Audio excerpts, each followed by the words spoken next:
Good morning. So, how did she lose 2 stone in 120 days and what to focus on instead?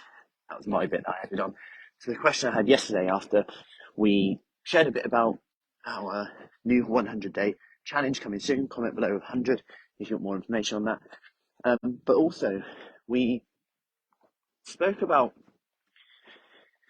a few stories lately and sharing a few messages that we had. Good morning, Karen. A few messages that we had regarding people who had shared their results, one of which had lost 2 stone in 120 days, which is 36 to 30, about 4 months. And when you work it out on a weekly basis, and you think about 2 stone is about 28 pounds. You look at it on a weekly basis, what, 16 weeks? That's what, £1.50 or so a week on average.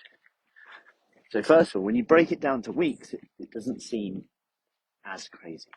Okay, it's great, by the way. It's actually above average if you look at research on weight loss, etc.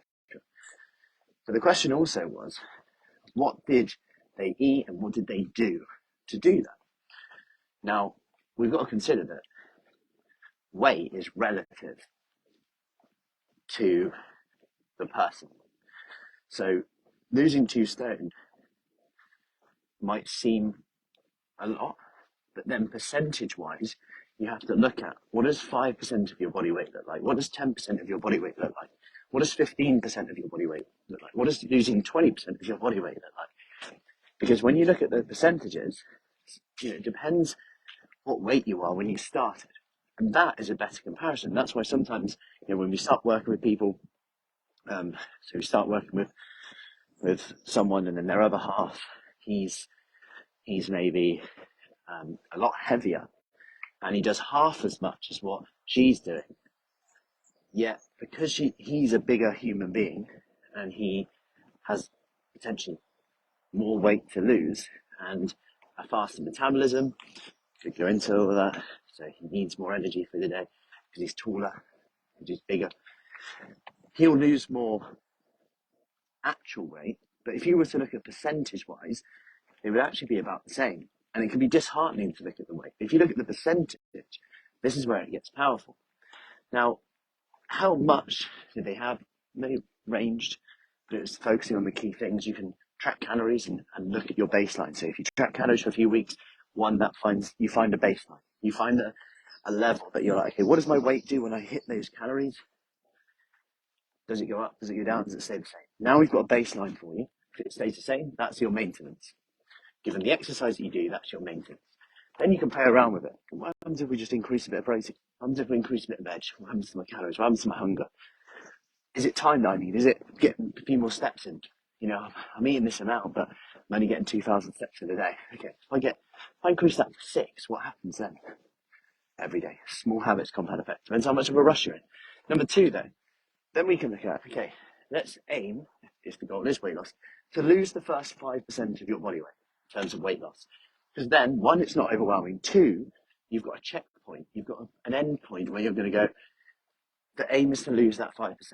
Once we get to that 5%, you can then manipulate things a bit more. But we do need data to do that.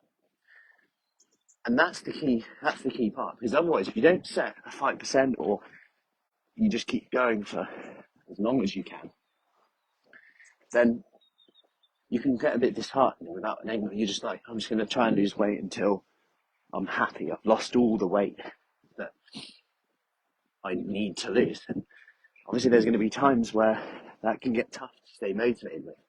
So have those little check-ins and have those little moments of yourself where you give yourself credit. And sometimes it's a case of, you know what, I haven't lost as much weight as I had, as I wanted to. You know what, I'm putting it on. You know what, I'm fitter and stronger. You know what, I'm moving better. I've got these wins. I'm getting up and down from the floor easier. I'm doing this exercise a lot easier. I can walk a bit faster. We forget that along the way, these things are critical when you look at people who lose the weight and also keep it off. So in short, number 1, consider The number, don't worry about the number, so to speak. Look at 5% to start with. Look at 5% to start with. It's always a good place to start.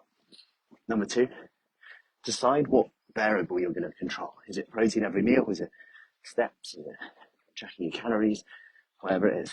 Track that for a few weeks, see what your weight does. If it stays the same, you know what you're doing is pretty much maintenance. If it goes down, you're in a deficit. If it goes up, you're in a surplus, and something then needs to change. But with that data, you're in control. You can be empowered.